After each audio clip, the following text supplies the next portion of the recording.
This is actually something that I have been very much looking forward to, very much anticipating.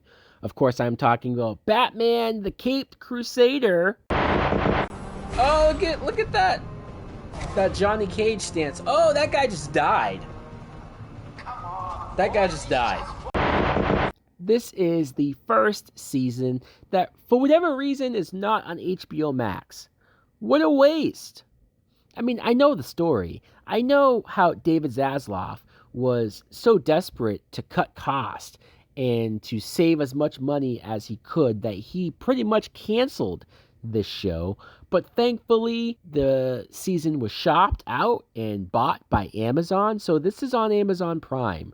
Smart people who actually know quality. This is only 10 episodes as well.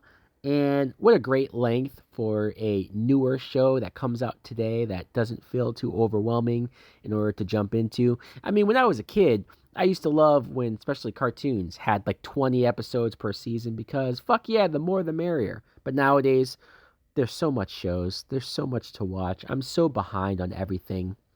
It was pretty trippy to see the producers' names in every episode. I'm talking about J.J. Abrams, which again, J.J. Abrams producing a Batman animated thing, Bad Robot Productions. It was crazy. Matt Reeves, who is involved with the Robert Pattinson Batman movies, and so maybe that makes a little bit more sense. But Bruce Timm, boy oh boy, was it nostalgic to see Bruce Timm's name. He is obviously the big reason for how and why I got into Batman in the first place.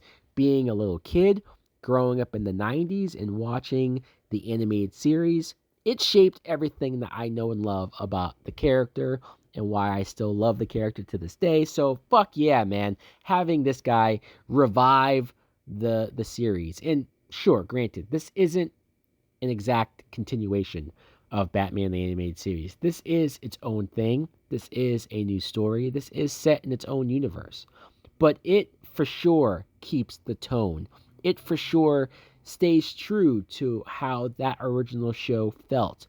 It almost feels like if we redid that show in today's time, but kept what made that show feel special. So that's all of the good. That's what I love the most about it. Let's talk about the voice acting for Batman. This is very important. You have to nail this. He is voiced by Hamish Linklater, and this guy was good. To be honest, I mean, I had to get used to a little bit of, especially his Batman voice. He kind of had that raspy sound, similar to maybe Christian Bale. But I liked how he especially played Bruce Wayne, and I think his Batman is a younger Batman, so it's interesting to see how this Batman goes about doing his investigations. He's maybe a little more straightforward or a little more business than what you're used to, especially by the way he treats Alfred. Alfred is kind of like a punching bag in this show. I mean, Batman doesn't even call him by his first name. He just calls him Pennyworth. He gets angry at Alfred on more than one occasion, yelling at him. I mean, this is very different as far as their dynamic goes. And I think by the end of it, it softens a little bit. Maybe for season 2, we will start to see their relationship, their dynamic get better. A couple other things that I know got some pushback from fans or from people who heard about it, probably didn't even watch it.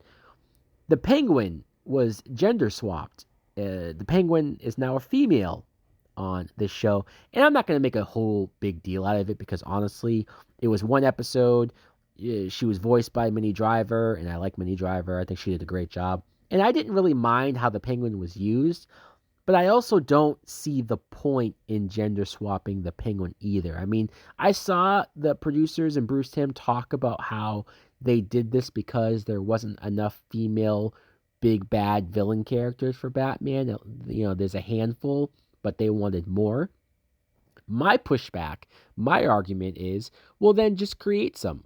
Create some new villains. Or, in fact, there are quite a few female villains in Batman's sort of rogues gallery that even for as bad as the Gotham live action TV show was, there was plenty of female villain characters, even mob characters like Fish Mooney or Sophia Falcone. Like, you can get there if you want. You can do some stuff. You could have even made the Penguin have a female daughter and just go with that. She takes over the nightclub business. I mean, there was, I think, smarter ways to go about this. I think Commissioner Gordon and Barbara Gordon, they actually make them black characters, which I thought was interesting. But here's an example of a change that I did not hate, a change that I feel the opposite about as far as the Penguin stuff goes, because making these characters black doesn't change these characters, doesn't change who they are, doesn't change their roles in the story. Commissioner Gordon, as much as he may be in this show, it seems like this is more of a Barbara Gordon story as far as how she gets to know Batman, starts to slowly work with Batman, even though she doesn't fully know if she could trust him. I found that interesting because I have always liked Barbara Gordon as a character. They make her a lawyer here, so it's very different. It's a completely different role for her. Also, speaking of compelling, Renee Montoya, who is an underappreciated cop character that doesn't get used enough. I loved her role and how she was one of the good cops who was out there. Even when Batman realized that she was a good cop, he instantly wanted to work with her. I was a little surprised and somewhat disappointed that Detective Bullock, his character was corrupt. I mean, I know on paper it makes sense that he would be corrupt. And when you look at all of the cops in Gotham that would be corrupt, it's like, yeah, it's going to be a lot. The ratio is going to outweigh as far as the bad cops go. But Bullock has always been a big character in the original animated series. Strengths of this show in the episodes, I thought, was the grounded and more crime level episodes. Once they started to get into some of the supernatural or weird type episodes, that's where, I don't want to say it lost me, but I didn't maybe love it as much. Like there was an episode dealing with a ghost. I didn't really care for that as much. And there was an episode that surrounded a carnival.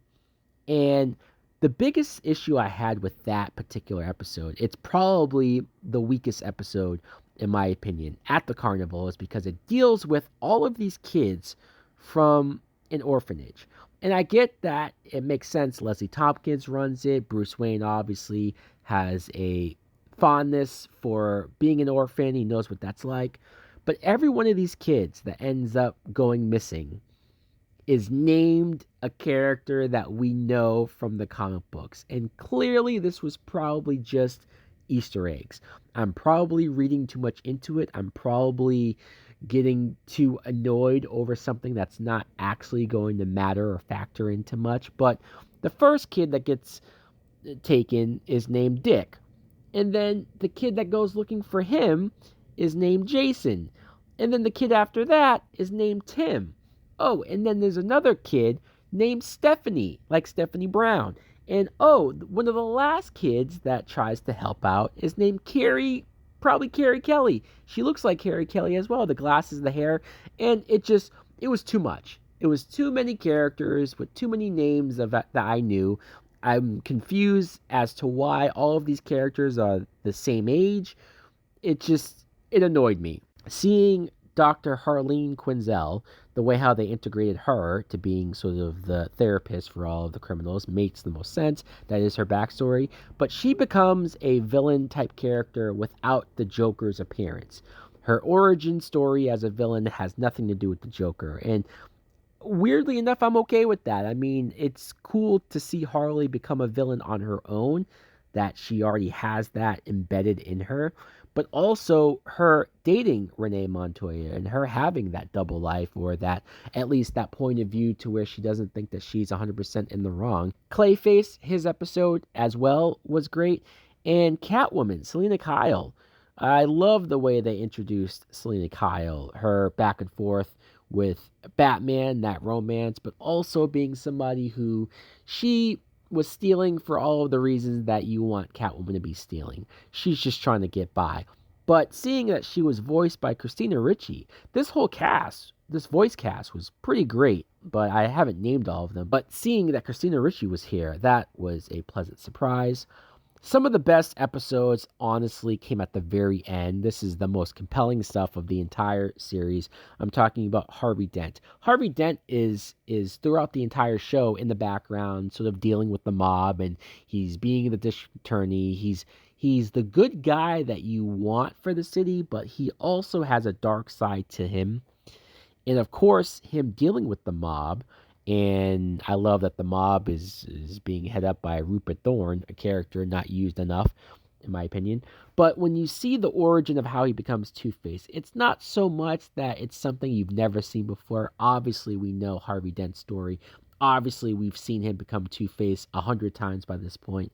But when it's done well, and when it's done with enough build-up, intention, and care that this was done with, it's great. It's fascinating. And to see him struggle with that duality, to see him struggle with the angry side of him that hates the fact that this happened to him, that the city let this happen to him, and that he doesn't trust anybody else, and how he's being treated now after the fact, how he thinks that these criminals deserve to die. And that's another thing, is that even though this is animated, even though this is, I guess, maybe for kids, people die here. People get shot, people get killed, people get thrown out of windows. Like, this is no joke, this entire show.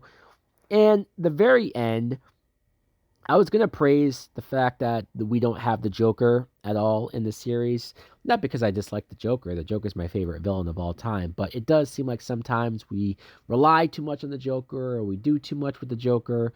At the very end, there is a small tease of the Joker coming. Clearly, he will probably show up in season 2. But that's fine. I'm fine with that. I think the show has done enough to win my trust in this first season that I'm at least now willing to see what they did next. So guys, let me know in the comments below what you think of Batman Caped Crusader. Do you agree that it was really good, or did you have more issues with it than I did? Thanks for watching. Like, comment, subscribe. Later.